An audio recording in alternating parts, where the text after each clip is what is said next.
పవన్ కళ్యాణ్ నటిస్తున్న తాజా చిత్రం హరిహర వీరమలు. ఈ సినిమా థియేటర్లో ఎప్పుడు విడుదలవుతుందనే ప్రశ్నకు సమాధానంగా ఈ ఏడాది అని నిర్మాత ఏఎం రత్నం చెప్తున్నారు. క్రిష్ జాంగర్లముడి ఈ సినిమా నుంచి తప్పుకోవడంతో ఈ సినిమా ఏఎం రత్నం కొడుకు జ్యోతికృష్ణ డైరెక్షన్ లో తెరకెక్కనుందని క్లారిటీ వచ్చేసింది.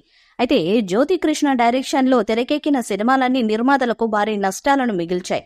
ఏఎం రత్నం మాట్లాడుతూ అందరికీ సర్దుబాటు కావాలనే ఆలోచనతో క్రిష్ స్థానంలో జ్యోతికృష్ణ వచ్చాడని చెప్పారు. జ్యోతికృష్ణకు డైరెక్షన్ లో అనుభవం ఉందని, హరిహర వీరమలు స్క్రిప్ట్ గురించి అవగాహన ఉందని, అందువల్ల ఎలాంటి ఇబ్బంది లేకుండానే హరిహర వీరమలు పూర్తవుతుందని ఏఎం రత్నం కామెంట్లు చేశారు.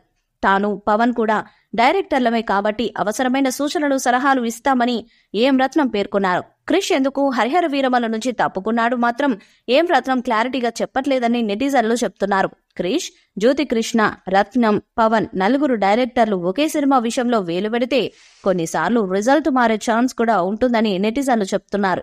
ఓజీ సినిమా వాయిదా పడ్డం పక్కా అని జోరుగా ప్రచారం జరుగుతుండగా ఓజీ ఎప్పుడు విడుదలవుతుందో క్లారిటీ రావాల్సి ఉంది. ఈ మధ్య కాలంలో పెద్ద హీరోల సినిమాలు ఏవి చెప్పిన సమయానికి విడుదల కావడం లేదు. స్టార్ హీరోల సినిమాస్ లో విజువల్ ఎఫెక్ట్స్ కు ప్రాధాన్యత పెరుగుతున్న నేపథ్యంలో ఆ రీజన్ వల్ల కూడా సినిమాలు ఆలస్యం అవుతున్నాయి. పవన్ కళ్యాణ్ మళ్లీ షూటింగ్స్ లో పాల్గొంటే తప్ప ఆయన సినిమాల రిలీజ్ డేట్స్ గురించి క్లారిటీ వచ్చే అవకాశం లేదు. పవన్ కళ్యాణ్ సినిమాలు వాయిదా పడితే నిర్మాతలపై వడ్డీ భారం కూడా పెరిగే అవకాశం ఉంది. పవన్ కెరీర్ ప్లానింగ్ ఏ విధంగా ఉండనుందో తెలియాల్సి ఉంది. పవన్ 3 సినిమాలు సెట్స్ పైగా ఉన్నాయి. అందులో ఓజీ, ఉస్తాద్ భగత్ సింగ్, హరిహర వీరమలు సినిమాల గురించి మనం ప్రత్యేకంగా మాట్లాడుకోవాలి. ఇందులో ఓజీ సినిమా సెప్టెంబర్ 27వ తేదీన రిలీజ్ చేస్తామంటూ సినిమా యూనిట్ అనౌన్స్మెంట్ ఇచ్చినప్పటికీ ఆ షూటింగ్ ఎప్పుడు పూర్తవుతుందనే దాని మీద ఇంకా క్లారిటీ రావడం లేదు.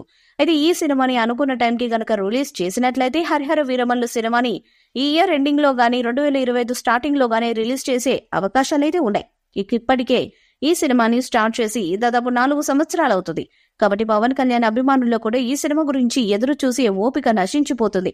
అలాగే ప్రొడ్యూసర్ రత్నం కూడా ఈ సినిమా కోసం ఇంకొక 25 రోజులు షూట్ డేట్స్ బ్యాలెన్స్ గా ఉండిపోయాయని, ఆ రోజులను గనక పూర్తి చేసినట్లయితే సినిమా పూర్తయిపోతుందంటూ తను ఒక ఇంటర్వ్యూలో తెలియజేశారు. ఇక మొత్తానికైతే పవన్ కళ్యాణ్ ఒక 25 రోజుల పాటు తన డేట్స్ ని సినిమా మీద కేటాయించినట్లయితే సినిమా పూర్తయిపోయి రిలీజ్ కూడా అవుతుందనేది మనకు చాలా స్పష్టంగా తెలుస్తుంది. ఈ వీడియోపై మీ అభిప్రాయాన్ని కామెంట్ బాక్స్ లో తెలియజేయండి. వీడియో మీకు నచ్చితే లైక్ చేయండి, షేర్ చేయండి, కామెంట్ చేయండి. మరిన్ని అప్డేట్స్ కోసం మన ఛానల్ ని సబ్స్క్రైబ్ చేయండి. అలానే పక్కన ఉన్న గంట సింబల్ ని గట్టిగా కొట్టండి.